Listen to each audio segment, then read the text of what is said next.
Parida RTI SKK news agency में आप सभी का स्वागत है। आइए देखते हैं आज की बड़ी खबरें। माननीय सदस्यगण, ये सदन 1975 में देश में आपातकाल इमरजेंसी लगाने के निर्णय की कड़े शब्दों में निंदा करता है।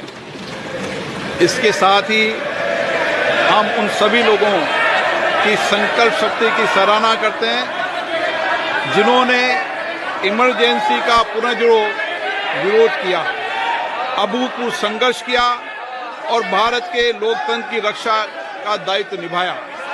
भारत के इतिहास में 25 जून 1975 के उस दिन को हम हमेशा काले अध्याय के रूप में जाना जाएगा। इस दिन तत्कालीन प्रधानमंत्री श्रीमती इंदिरा गांधी ने देश में इमरजेंसी लगाई और बाबा साहब अंबेडकर द्वारा निर्मित संविधान पर प्रचंड प्रहार किया था।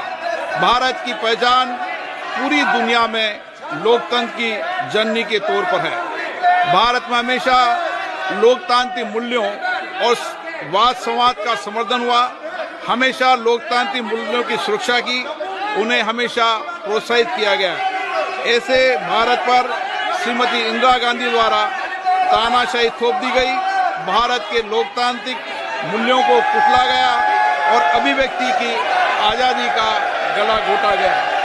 इमरजेंसी के दौरान भारत के नागरिकों के अधिकार नष्ट कर दिए गए, नागरिकों से उनकी आज़ादी छीन ली गई। ये वह दौर था जब विपक्ष के नेताओं को जेल में बंद कर दिया गया, पूरे देश को जेल खाना बना दिया गया।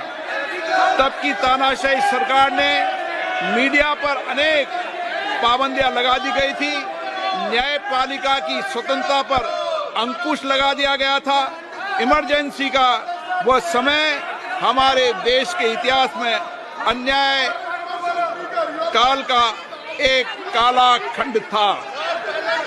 आपातकाल इमरजेंसी लगाने के बाद उस समय कांग्रेस सरकार ने कई ऐसे निर्णय किए जिन्होंने हमारे संविधान की भावनाओं को कुचलने का काम किया। पूर्व और निर्दयी maintenance of internal secretary act Misa में बदलाव करके कांग्रेस पार्टी ये सुनिश्चित किया कि हमारी अदालतें मीसा के तहत गिरफ्तार लोगों को न्याय नहीं दे पाए। मीडिया को सच लिखने से रोकने के लिए parliament president production of publication repeal act, press council repeal act और prevention of publication of objectionable matter act लाए गए। इस काले खंड में संविधान में 38वां, 89वां, 40वां, 41वां, 42वां संविधान संशोधन किया गया। कांग्रेस सरकार द्वारा किए गए संशोधन का लक्ष्य था सारी शक्तियां एक व्यक्ति के पास आ जाए, न्यायपालिका पर नियंत्रण हो, संविधान के मूल सिद्धांत खत्म किए जा सके। ऐसा करके नागरिकों के अधिकारों का दमन किया गया और लोकतंत्र के सिद्धांतों पर आघात किया। इतना ही नहीं, तत्कालीन प्रधानमंत्री श्री इंदिरा गांधी ने कमिटेड ब्यूरोक्रेसी और कमिटेड जुडिशरी की बात कही, जो उनकी लोकतंत्र विरोधी रवैये का एक उदाहरण है। इमरजेंसी अपने साथ ही ऐसे असामाजिक और तानाशाही की भावना से भयंकर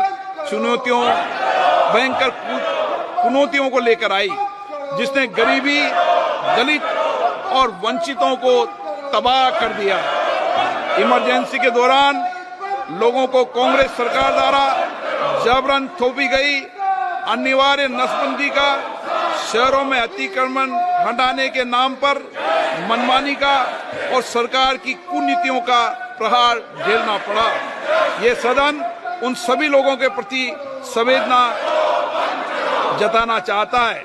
1975 से 1970 कालाखंड अपने आप में एक ऐसा कालाखंड है जो हमें संविधान के सिद्धांतों, संघीय ढांचे और न्यायिक स्वतंत्रता के महत्व को याद दिलाता है।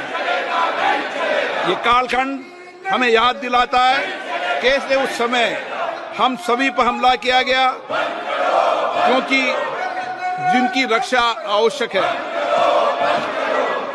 ऐसे समय में जब आपातकालीन इमरजेंसी के 50वें वर्ष में हम प्रवेश कर रहे हैं, ये 18वीं लोकसभा बाबा साहब अंबेडकर द्वारा निर्मित संविधान को बनाए रखने, इसकी रक्षा करने और इसे संरक्षित रखने की अपनी प्रतिबद्धता को दोहराती है। हम भारत में लोकतंत्र के सिद्धांत, देश में कानून का शासन और शक्तियों का विकेंद्रीकरण अक्षुण्ण रखने के लिए प्रतिबद्ध है।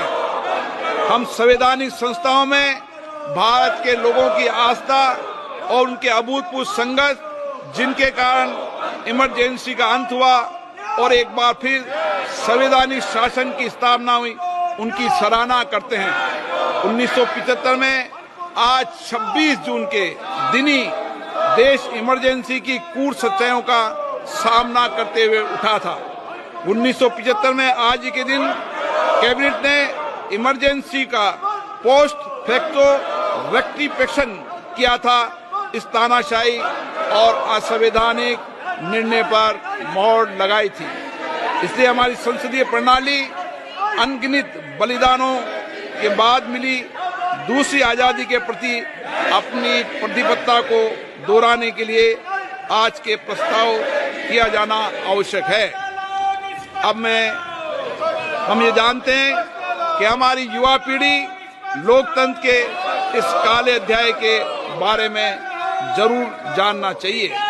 इमरजेंसी के दौरान गैर कानूनी गिरफ्तारियां, सरकारी प्रताड़ना के चलते अनगिनत लोगों को यातनाएं सहनी पड़ी थी। उनके परिवार उनको असमित कष्ट उठाना पड़ा था। इमरजेंसी ने भारत के कितने नागरिकों का जीवन तबाह कर दिया था, कितने लोगों की मृत्यु हो गई थी। इमरजेंसी के इस काले खंड में कांग्रेस की तानाशाह सरकार के हाथों अपनी जान गंवाने वाले भारत के ऐसे कर्तव्यनिष्ठ और देश में प्रेम करने वाले नागरिकों की स्मृति में हम सब 2 मिनट का मौन रखते हैं।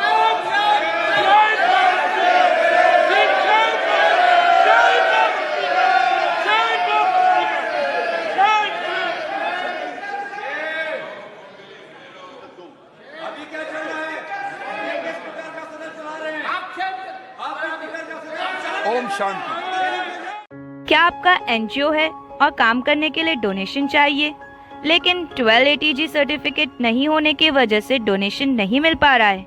तो आप RTI SKK एजेंसी से संपर्क करें।